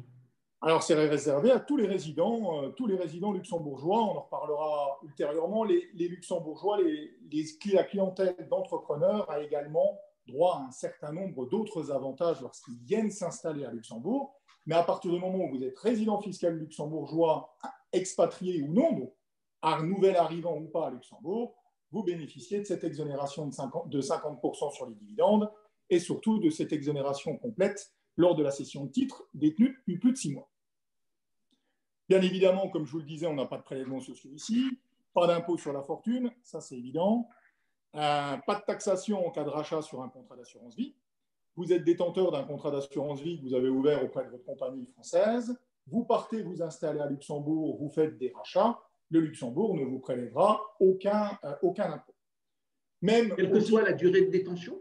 Quelle que soit la durée de détention, on n'est pas du tout dans le même triptyque qu'on pouvait connaître sur la France avant 2017 ou même maintenant au Portugal, avec la fiscalité dégressive sur le contrat d'assurance vie en fonction de l'ancienneté de son contrat. Vous êtes résident fiscal luxembourgeois, vous faites un rachat sur votre contrat, quel que soit le montant des produits, c'est 0 de fiscalité. Très bien. Et pour l'ISF, j'avais entendu dire qu'il y avait quand même une contribution au Luxembourg, à un petit village. Oui, vous avez tout à fait raison. Vous avez un ISF qui existe, mais qui n'est pas sur les personnes physiques. Il est sur les personnes morales. Donc, si vous avez une société à Luxembourg, une société patrimoniale, une société d'exploitation, vous allez avoir un ISF. On n'est pas du tout dans les mêmes barèmes, même lorsque les Luxembourgeois parlent de taxation. Il faut voir le barème en face et le comparer, bien évidemment, avec nos barèmes français. L'ISF à Luxembourg, c'est sur les personnes morales exclusivement 0,5% de l'actif. Donc, on est sur des montants quand même assez minimes. D'accord. Donc, pour la personne physique, pas d'ISF? Pas d'ISF pour la personne physique. Pas de droit de succession aussi pour la personne physique. Alors, il y a quelques exceptions. En ligne directe, on va monter à 5%, par exemple, au maximum. Je vous laisse comparer avec les 45% de droit de succession en France. Ligne directe, c'est entre parents-enfants. 5% maximum à Luxembourg, 45% en France. Entre personnes non parentes à Luxembourg, les droits de succession, c'est 15%. Là aussi, on compare avec la France. La France, c'est 55-60%, 55% pour les neveux et nièces, 60% pour les personnes tiers. Alors, puis, j'ai lu que donner son argent de son vivant à Luxembourg ne coûtait rien. Effectivement, parce que c'est vrai qu'en France, quand vous faites des donations, là aussi, on ne favorise pas la transmission de richesses dans l'Hexagone, puisque lorsque vous faites des donations en France, vous avez droit à des abattements qui sont minimes, et puis surtout, vous retombez sur le même barème que les droits de succession. Bon, ou vous payez maintenant, ou ce sera vos enfants qui paieront plus tard, mais vous payez quand même toujours des droits qui sont quand même assez importants. À Luxembourg, si vous donnez, par exemple, un simple virement bancaire à votre neveu, à votre nièce, à votre filleul, donc des personnes assez éloignées au niveau fiscal, sauf si vous, en tant que donateur, vous décédez dans l'année de la donation, vous ne payez absolument rien. Donc, on est tous les deux résidents fiscaux luxembourgeois, vous me faites une donation par virement bancaire, par don manuel de plusieurs centaines de milliers d'euros. Si vous restez en santé pendant un an qui suit la donation et que vous ne mourrez pas, il n'y aura absolument plus rien à payer, pas de droit de donation, et la donation sera définitivement acquise. Et ça, c'est réservé aux donations entre personnes ayant un lien direct, ascendants et descendants, ou entre n'importe quelle personne? C'est entre n'importe quelle personne. À condition que ce soit un don manuel, par exemple, comme je vous le disais, un virement bancaire. Alors, effectivement, lorsque vous êtes sur de la donation immobilière, de la donation enregistrée, là, on va être soumis aux droits de donation luxembourgeois, mais on va être sur des montants qui vont être, vous donnez un bien immobilier à vos enfants, vous êtes soumis à 1,8 de droits de donation au Luxembourg. Par contre, vous faites des dons manuels, quel que soit le lien de parenté, à condition de survivre pendant un an, vous ne payez pas de droits de donation. D'accord. L'argent circule librement. On va dire que l'argent circule librement, et c'est vrai que c'est une volonté aussi de favoriser la transmission de richesses. Le seul point où on est particulièrement attentif avec Maël, lorsqu'on rencontre des résidents luxembourgeois, des impatriés, français, belges ou autres, plus précisément français, c'est quand vous rencontrez un client français, mais la même réflexion pourrait se faire sur un client français qui est domicilié au Portugal, il va vous dire, à Luxembourg, il n'y a pas de droit de succession, donc tout ce qui est ingénierie patrimoniale, tout ce qui est réflexion patrimoniale, moi, j'en vois pas un intérêt, puisqu'il n'y a pas de droit de succession à Luxembourg. Oui, c'est vrai, mais attention, si vos enfants résident en France, ça peut être le cas, vous venez travailler à Luxembourg, vous venez passer votre retraite à Luxembourg pour tous les avantages fiscaux qu'on a évoqués. Si vos enfants sont en France et que vous décédez à Luxembourg, quand bien même il n'y aura pas de droit de succession à Luxembourg, la France serait également compétente, la France sera néanmoins compétente et vos enfants devront quand même payer des droits de succession côté français. Donc, quand bien même vous êtes résident à Luxembourg et que vous profitez de toute l'architecture luxembourgeoise au niveau de la fiscalité et de l'absence de droit de succession, attention, si vos enfants sont en France, il y a un certain nombre de réflexions à mener, un certain nombre de montages à mettre en place. Alors, il semblerait qu'il y ait quand même une restriction et que le Luxembourg accueille les bras ouverts des impatriés, mais pas s'ils étaient frontaliers avant. Alors, effectivement, au niveau des règles d'impatriation, oui, le Luxembourg essaye de faire comme d'autres pays. On est sur un très petit pays et le Luxembourg essaye d'attirer des salariés hautement qualifiés, à condition d'avoir habité 5 ans hors du Grand-Duché, ça c'est évident, mais par contre à condition d'avoir habité à plus de 150 km de la frontière.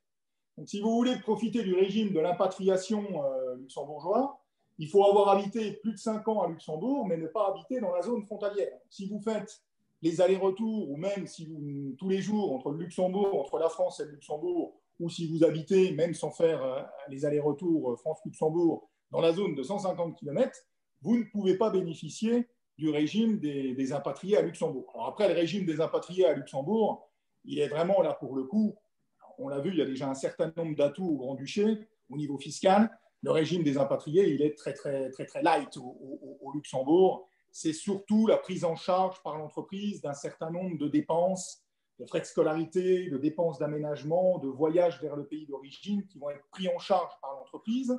Et l'entreprise va pouvoir les passer en dépenses d'exploitation. Donc, ce n'est pas vraiment un régime d'impatriés qui va être à destination des personnes physiques, indirectement, oui, bien sûr, mais elle va surtout servir aux entreprises, puisque l'entreprise qui va aller recruter en dehors de Luxembourg des salariés hautement qualifiés, tout ce qui va mettre en place en rémunération complémentaire, en avantage en nature pour ce nouveau salarié, il pourra les passer en charge d'exploitation.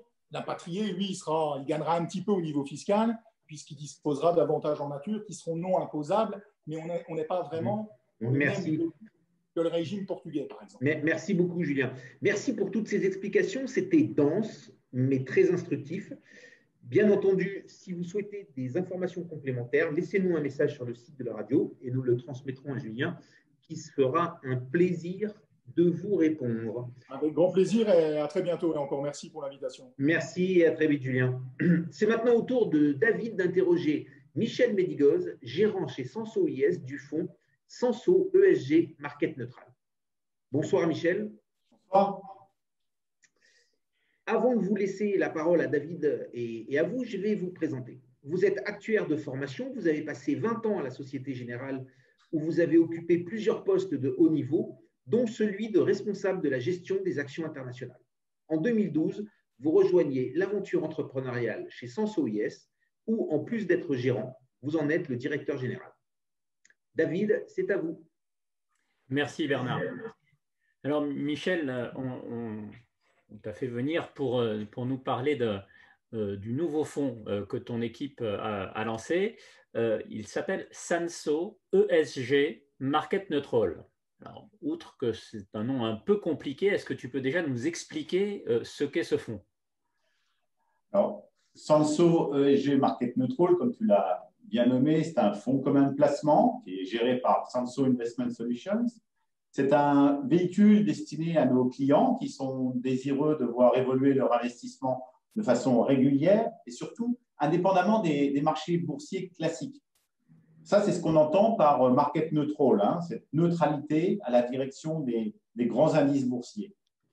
Et puis par ESG, vous entendrez que c'est un véhicule qui, dans son fonctionnement, porte une attention tout à fait particulière aux critères ESG, c'est-à-dire les piliers de l'investissement responsable, que sont l'environnement, les aspects sociaux et la gouvernance des entreprises. Donc, Senso ESG Market Neutral, c'est vraiment une nouvelle solution d'investissement que l'on propose à Senso IS et qui complète d'ailleurs assez avantageusement notre gamme de fonds ouverts par ce produit très, très novateur. Ok, alors donc un fonds dont la performance ne dépend pas de la direction des marchés, okay, qui prend en compte des critères extra-financiers, mais pourquoi avoir lancé ce fonds en fait? Alors, il y a deux raisons, hein, deux raisons essentielles qui nous ont poussé à aller dans cette direction. C'est d'abord au travers des discussions régulières avec nos partenaires. Ces derniers mois, on a senti véritablement un besoin de support indépendant dans les classes d'actifs traditionnelles, c'est-à-dire des solutions d'investissement capables d'offrir ce niveau de performance similaire à la fois dans les phases de hausse et dans les phases de baisse des marchés. C'est vrai que ces dernières années, ça a été relativement compliqué. Hein. Les dernières années ont laissé des traces entre la fin de l'année 2018 et le début de cette année. Il y avait vraiment de quoi passer de très mauvaises périodes, des moments très désagréables lorsqu'on était investi sur des actions. Donc, un véritable besoin de protection dans un contexte où aujourd'hui, d'un côté, on trouve que les marchés actions sont très hauts, très chers, et de l'autre, où les taux d'intérêt sont toujours très bas et peu rémunérateurs. Et quand on regarde les solutions existantes chez nos confrères, on voit que beaucoup ont souffert et très peu sont ceux qui ont offert une réelle protection dans cette phase de stress qu'on a connue au mois de février et au mois de mars aussi. Et chez nous aussi, notre gamme, on n'avait pas de tel produit. Donc, Senso ESG Market Neutral, véritablement, complète cette gamme. C'est vraiment une nouvelle solution pour nos clients. Donc, si on veut résumer, Senso ESG Market Neutral, c'est pour combler un besoin que nos partenaires nous ont exprimé, et puis pour compléter notre gamme avec un produit qui trouve peu d'équivalent chez nos confrères. Bon, d'accord. Alors ça c'est pour la partie, comme on dit, market neutral. Oui. Mais pourquoi l'ESG? Pourquoi les critères extra-financiers? Tout le monde en parle en ce moment, donc c'est juste parce que c'est à la mode? Ouais, non, ceux qui nous connaissent savent que l'ESG est vraiment au cœur de nos préoccupations. Et c'est vrai que pour beaucoup, l'ESG, ça peut apparaître comme une mode, voire même une bulle, hein, mais pour nous, c'est une vraie conviction, une véritable conviction que l'on met en œuvre, pas seulement au travers de ce fonds, mais sur l'ensemble de notre gamme. Chez Sansot, on voit vraiment l'ISR et la prise en compte des critères extra-financiers, non pas comme une contrainte, comme beaucoup le voient, mais comme une source de valeur ajoutée. On croit fondamentalement que les acteurs qui adoptent les meilleures pratiques, qu'elles soient au niveau de la protection de l'environnement, du respect des aspects sociaux ou de leur gouvernance, vont être les gagnants à moyen et long terme. Et à l'inverse, ceux qui continuent dans des activités qui sont incompatibles avec le développement durable vont certainement s'exposer à des risques de dépréciation d'actifs. C'est la problématique des stranded assets ou à des controverses en raison certainement d'une réglementation qui va s'intensifier sur ces sujets.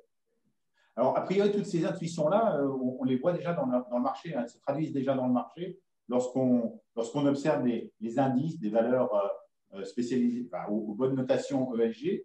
On voit que depuis 4-5 ans, sur la zone européenne, les valeurs aux bonnes pratiques surperforment ou ont des performances assez nettement supérieures à l'ensemble du marché. C'est une prime ESG que nous avons la conviction chez Sansot qui devrait perdurer. C'est en tout cas notre conviction. Et c'est ce que nous avons choisi d'essayer de capter au travers de ce nouveau fonds, en faisant véritablement le moteur de ce fonds. Et alors, concrètement, comment ça marche? Il y a quoi dans le portefeuille?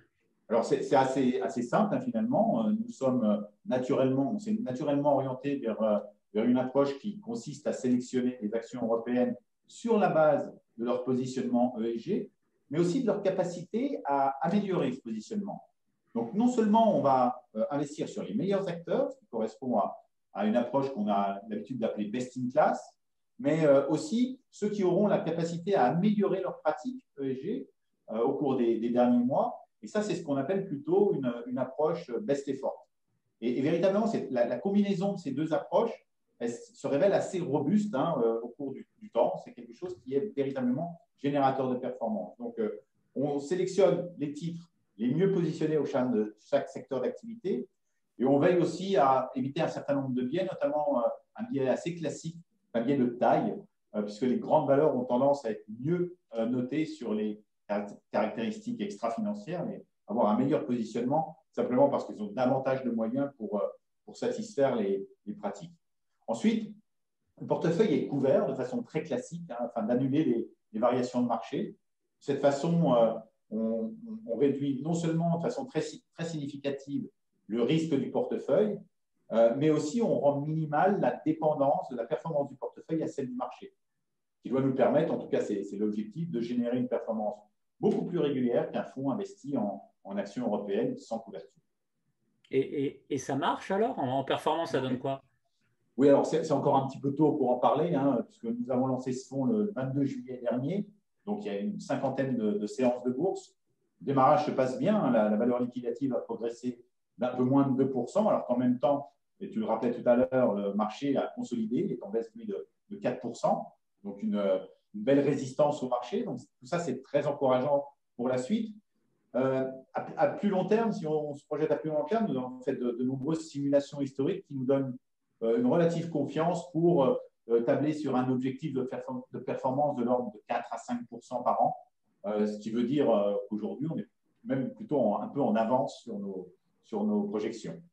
Bon, très bien. On a tout dit, on a oublié quelque chose? Il y a deux petits points qu'il faut rajouter aujourd'hui. C'est que le fonds est labellisé ISR.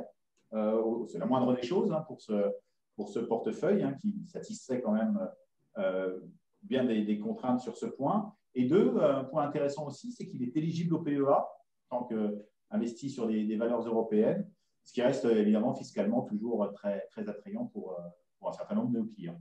Ouais, particulièrement intéressant parce qu'effectivement, PEA, on se dit toujours, on est obligé d'être en action. Donc là, ça donne une alternative pour des phases d'attente où on veut être un petit peu plus prudent. Ce fonds correspondrait bien.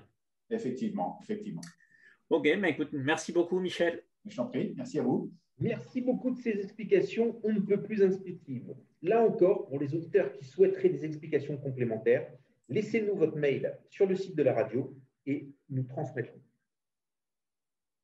Nous continuons avec Olivier Samin et Céline Duval-Hubert de Generali. Bonsoir Céline, bonsoir Olivier. Olivier, vous êtes directeur du développement et des opérations du pôle CGPI chez Generali Patrimoine. Vous avez commencé à la banque Worms, puis passé 25 ans dans la compagnie AXA, plus précisément chez AXA Tema. Céline, vous êtes la responsable de l'ingénierie patrimoniale chez Generali France. Vous avez commencé dans la finance, occupé un poste à responsabilité chez Neuflize pour rejoindre Generali il y a peu. Aujourd'hui, vous venez nous éclairer sur la fiscalité des rachats par un résident portugais détenteur d'un contrat auprès de Generali France. Avant de commencer à vous poser quelques questions, je voudrais vous informer que les compagnies d'assurance vie françaises ne semblent pas toutes d'accord sur la manière de traiter ce sujet. Et cela est pour le moins confusant, si ce n'est perturbant pour nos compatriotes résidant au Portugal. Ma première question, la nationalité de l'assuré effectuant un rachat, un retrait, amène-t-il un traitement différent ou c'est uniquement la résidence qui compte? Oui, eh bien, bonsoir à tous, bonsoir Bernard. Merci tout d'abord pour cette présentation. Déjà, je voudrais réagir sur ce que vous avez dit quant à la confusion à laquelle vous faites allusion sur le fait que les compagnies d'assurance ne semblent pas toutes d'accord sur la manière de traiter le fameux sujet. Eh bien, je dirais c'est vrai. Et même pour nous, parfois, c'est très compliqué d'avoir une position. Il s'agit en vérité d'une interprétation que je qualifierais presque de personnelle selon les assureurs. C'est comme si j'osais cette comparaison, l'interprétation du bourgeois gentilhomme, qui entre un Fabrice Lucchini, un Lambert Wilson ou un Joe Star n'aurait pas tout à fait le même relief. Et pourtant, le texte est totalement le même. Ben, avec les assureurs, c'est parfois un peu la même chose. Bon, plus sérieusement, je voulais profiter de cette invitation pour dire un mot sur Generali, que l'on connaît tous, au moins de nom, je pense. Mais en revanche, peut-être ce que nous savons un peu moins, c'est que Generali est le premier assureur européen en épargne. Et depuis 2019, par l'acquisition de deux compagnies d'assurance, deux petites compagnies d'assurance, est devenu le deuxième acteur au Portugal avec 20% de part de marché. Alors sur l'activité dommages. Et l'activité dommages, ce n'est pas du tout notre sujet ce soir, donc je ne vais pas en parler. Notre sujet ce soir étant celui de l'épargne et de l'activité plus globale de gestion de patrimoine. Alors cette activité, pour nous, est basée en France, par le biais de partenariats que nous passons avec des meilleurs conseillers en gestion de patrimoine, et je ne parle pas que de vous, Bernard. Et dans cette activité, on ambitionne évidemment de délivrer le meilleur selon les domaines d'excellence pour lesquels nous sommes sollicités. Et ce soir, vous l'avez dit, je ne suis pas tout seul.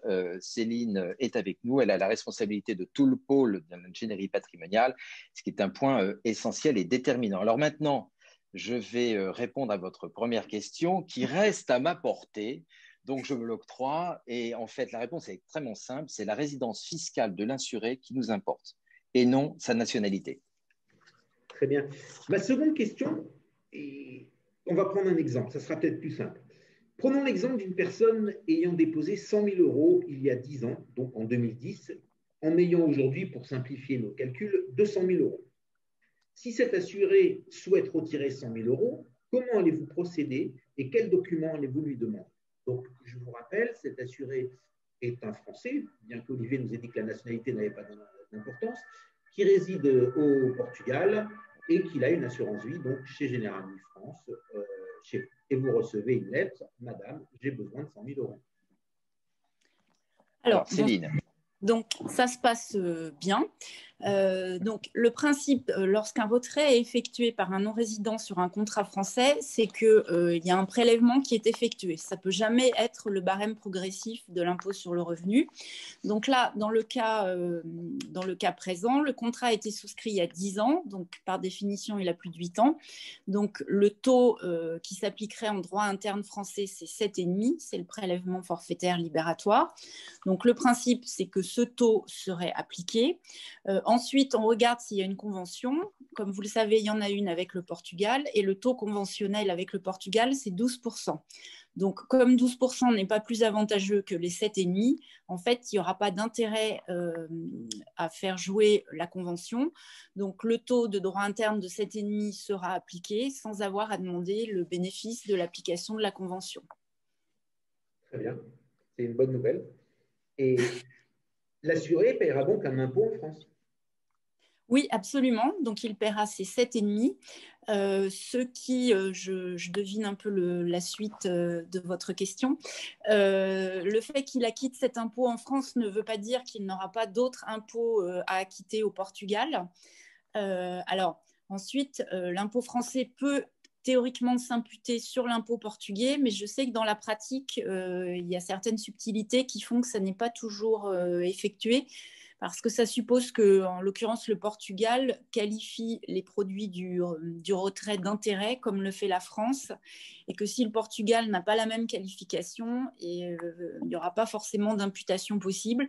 Et on peut aussi, je pense, se trouver dans un cas où en fait ce retrait sera totalement exonéré au Portugal si le souscripteur du contrat bénéficie du régime des résidents non habituels.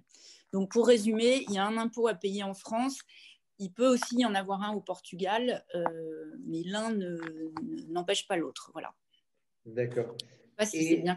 J'ai pris comme exemple 10 ans, mais cela changerait-il si j'avais dit 2 ans, 4 ans ou 7 ans comme date d'ouverture?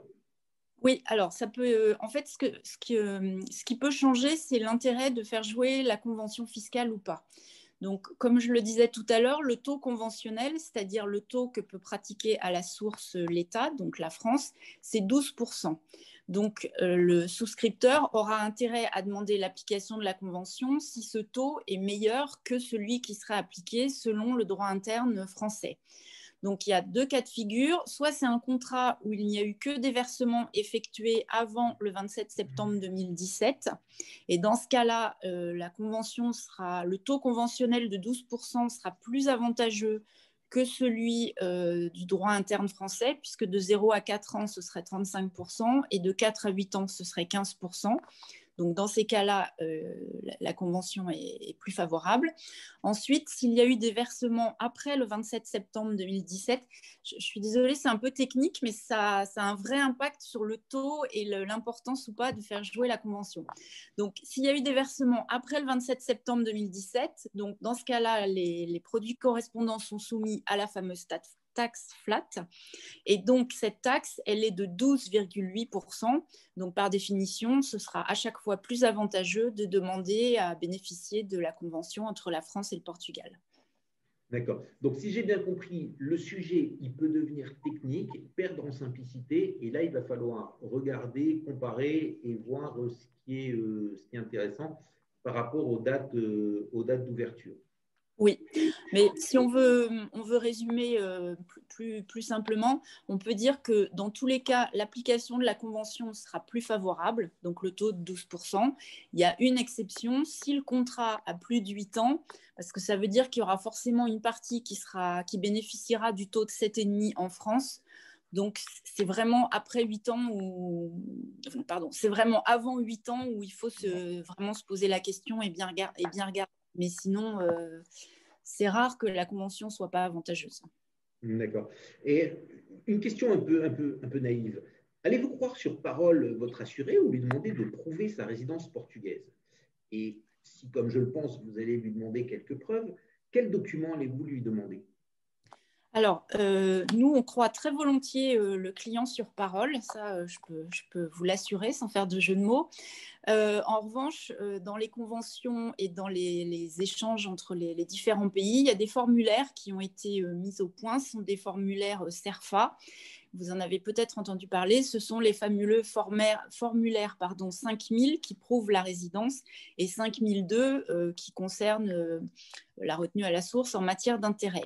Alors, le souci de ces formulaires, c'est qu'il n'en existe pas de version en portugais. Et je sais, mais là j'anticipe sans doute la suite, qu'il y a parfois quelques difficultés à les faire signer au Portugal. Mais malheureusement, il n'y a pas de dérogation possible parce que c'est vraiment le formalisme conventionnel et ce n'est pas une pratique généraliste. C'est vraiment, on doit appliquer cette règle. Donc, il faut vraiment ce formulaire. Et qu'est-ce que vous faites Oui, pardon Olivier, allez-y. Non, je voulais juste dire, c'est un point qui me semble important. Le sujet, ce n'est pas de savoir si la compagnie est souple ou rigide, mais c'est surtout d'être juste au regard justement des différentes responsabilités qui nous incombent tous, hein, vous, votre client et nous-mêmes. Et là c'est simplement une obligation. Et il y a une petite anecdote qui m'est arrivée personnellement il n'y a pas longtemps qui pourrait donner un exemple ou illustrer ça. C'est comme le permis de conduire que vous devez avoir quand vous allez chez un loueur de voiture. Si vous n'avez pas le permis, il ne vous donne pas la voiture. Là, c'est la même chose. Si on n'a pas le formulaire, ça ne pourra pas se faire. Alors, j'ai cru comprendre que le sujet était de trouver le bon bureau qui était plus enclin à délivrer ce formulaire que d'autres. Et donc, il faut se passer les bonnes adresses entre nos concitoyens qui sont sur place au Portugal, si j'ai bien compris. Alors, de ma propre expérience, ça a été quelque chose d'un peu compliqué au Portugal. Maintenant, il y a beaucoup de Français qui sont arrivés, donc beaucoup de Français qui ont fait des retraits sur leur contrat d'assurance vie. Et c'est un sujet qui est mieux compris par les autorités portugaises. Et donc, comme ces CERFA sont assez généralisés en Europe, même s'ils peuvent porter d'autres numéros, c'est plus trop un problème et c'est des choses qui se passent plutôt bien. Par contre, j'ai des remontées de clients, comme quoi dans certains pays, c'est un vrai problème et il y a certains pays qui refusent de signer des papiers d'une autre administration. Et là, comment est-ce que vous réagissez? Bon, vous n'allez pas confisquer l'argent du client, il va bien falloir à un moment ou un autre lui rendre ses fonds quand il va vous dire écoutez, ça fait 3 mois que j'essaye, j'arrive pas, je n'ai pas vos papiers, je n'ai pas envie de vous faire un faux non plus, donc trouvez-moi une solution. Comment on peut réagir là? Alors, en fait, ça dépend un petit peu de ce qui est prévu en termes de formalisme par la Convention. Pour la plupart des pays européens, c'est… Excusez-moi. Pour la plupart des pays européens, on en revient toujours à ce formulaire CERFA 5000. Après, si c'est un pays… ce sont des cas un peu plus atypiques, mais il y a des États, par exemple, en dehors de l'Union européenne, où il n'y a pas d'administration fiscale du tout. J'ai déjà eu le cas dans une vie antérieure. Donc là, c'est clair que le client ne peut pas faire signer le CERFA auprès d'aucune autorité. Donc dans ces cas-là, on peut trouver un autre document qui permet de justifier la domiciliation fiscale dans un autre État. Concernant le Portugal, je ne sais pas si ça va consoler ceux qui sont en prise avec les difficultés. Je voulais juste préciser qu'en décembre 2019, il y a eu une question ministérielle sur ce sujet. Une femme députée a justement posé une question et on attend la réponse en disant que c'était un vrai souci puisqu'il n'y avait pas de traduction portugaise de ces formulaires et qu'il y avait beaucoup de Français résidant au Portugal qui avaient des difficultés pour faire signer ce document et pouvoir obtenir le montant de leur retrait. Donc, ça ne va pas régler dans l'immédiat, mais ça veut dire que quelqu'un s'en soucie et que ça pourrait quand même évoluer. Alors, dans le prolongement de votre remarque tout à l'heure sur le permis de conduire, Olivier, j'ai bien compris que dans votre domaine, comme dans beaucoup, les autorités de contrôle sont de plus en plus exigeantes. Et sentez-vous un regain de contrôle des recherches ou des demandes spécifiques de la part de ces autorités sur la résidence étrangère ou la réalité de cette dernière, ou le sujet est tout simplement, comme beaucoup d'autres sujets, traité avec plus de rigueur qu'il y a quelques années parce que la conformité a fait son chemin? C'était une bonne question. Là, peut-être que Céline, tu peux apporter ton témoignage parce que tu es plus au quotidien sur ce sujet, au-delà de la rigueur qui est juste une normalité. En fait, il y a eu une époque un petit peu lointaine maintenant où effectivement les documents pour prouver la résidence du client, c'était un petit peu… il n'y avait pas forcément de formalisme. J'ai connu une époque où même une attestation sur l'honneur pouvait suffire. Et puis petit à petit, tant dans la rédaction des conventions entre les pays qu'au sein de chacun des États, il y a eu des formulaires certifiés qui sont traduits en différentes langues, bon, pour le moment sauf en portugais, et aussi au sein de chacun des pays, et c'est vraiment le cas en France, où l'administration fiscale vérifie que l'application du taux conventionnel et l'exonération des prélèvements sociaux est bien justifiée et donc demande à la compagnie de prouver qu'elle a bien les justificatifs permettant de bien constater que le client est non résident. Donc en fait, petit à petit, c'est devenu effectivement très, très formalisé et il n'y a plus tellement de possibilités de déroger parce que c'est appliqué comme ça par, c'est appliqué comme ça par toutes les compagnies et aussi à la demande de l'administration fiscale. Donc, c'est pour ça qu'on ne peut plus tellement trouver de solutions un peu alternatives. Et j'en viens à ma dernière question parce que malheureusement l'heure passe et l'heure tourne. Et d'ailleurs, c'est une question un peu plus triste, mais qui arrive. Comment les choses vont-elles se passer lors d'un décès? Et là encore, on va prendre un exemple, ce sera plus parlant. Prenons le cas d'un Français résidant au Portugal et il décède et il a nommé 4 bénéficiaires. Donc, les bénéficiaires sont très clairement nommés sur le contrat, on n'a pas de sujet là-dessus. Il a nommé son épouse, elle aussi française et résidente avec lui au Portugal. Il a nommé pour partie un fils, résident fiscal en France, une fille, résidente fiscale au Portugal. Et pour un petit peu corser la question, on va mettre un tiers, sans lien de famille, résident en dehors d'Europe, aux États-Unis par exemple. Oui, c'est bien ça. Ça va faciliter. Voilà. Donc, allez, disons qu'il y avait 800 000 euros et qu'il a dit 200 000 euros pour chacun, comme ça c'est plus simple. Comment est-ce que vous allez traiter ce sujet? Alors, je vais ajouter une hypothèse à votre cas, à savoir que, pour simplifier, on va imaginer que tous les versements ont été effectués avant 70 ans. Et donc, on va traiter de l'article 990I. Donc, brièvement, il y a un abattement de 152 500 par bénéficiaire. Et puis, au-delà, il y a une taxation à 20%, puis 31,25%. Je dis ça parce que c'est important pour la suite. Donc, le principe, c'est que cet article, il s'applique soit si l'assuré est résident français, soit si l'un des bénéficiaires est résident en France. Donc là, on a un assuré qui est décédé, qui était domicilié au Portugal, son conjoint est domicilié au Portugal et l'un des bénéficiaires est également domicilié au Portugal. Donc, pour le bénéficiaire domicilié au Portugal, il n'y aura rien à acquitter puisque ni lui ni le défunt ne sont en France. Pour son conjoint, il n'y aura rien à acquitter non plus, mais de toute façon, même en France, le conjoint est exonéré. Donc, il nous reste l'enfant qui est résident en France. Donc, celui-ci, côté français, on va lui appliquer cette taxation, donc l'abattement de 152 500 et après une taxation à 20%.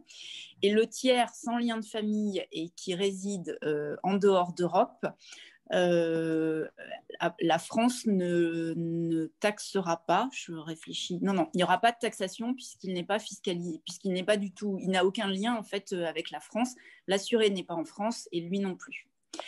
Alors ça, c'est côté français. Maintenant, côté Portugal, ce qu'il faut savoir, c'est qu'il n'y a pas de convention entre la France et le Portugal en matière de succession. Quand bien même il y en aurait une, de toute façon, cet article-là, il n'est pas couvert par les conventions en matière de droit de succession puisque ce n'est pas vraiment un droit de succession. Donc, ça veut dire que potentiellement, ça pourrait être taxé des deux côtés. Néanmoins, je sais qu'au Portugal, les conjoints et les enfants sont exonérés et que lorsqu'il y a une taxation, c'est au taux de 10%, je crois. Donc, pour le cas que vous avez exposé, selon moi, il n'y aurait pas de taxation du tout au Portugal puisqu'il y a 2 enfants et une épouse.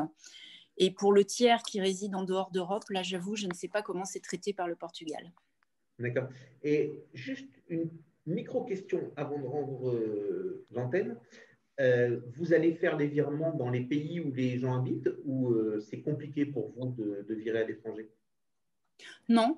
Du moment que le compte est bien au nom du bénéficiaire, ça paraît un peu bête de dire ça, mais non, il n'y a pas de souci particulier. D'accord. OK. Eh bien, mille merci pour ce partage. Merci beaucoup pour votre temps que vous avez bien voulu consacrer. Le sujet, là encore, était dense, quelquefois un petit peu compliqué. On reste à la disposition des auditeurs s'ils ont des questions très précises ou des questions qui concerneraient plutôt leur propre contrat ou leur propre cas. Et on essaiera toujours de répondre. Il est temps maintenant de rendre l'antenne à Thierry. Désolé, on est un peu en retard. On a commencé en retard, on finit en retard. C'est un peu de la vie. De vous souhaiter une bonne semaine à tous et de vous donner rendez-vous pour notre prochaine émission le 19 octobre prochain. À très bientôt. Au revoir. Merci beaucoup. Au revoir. Bonne soirée. La French Radio. Portugal.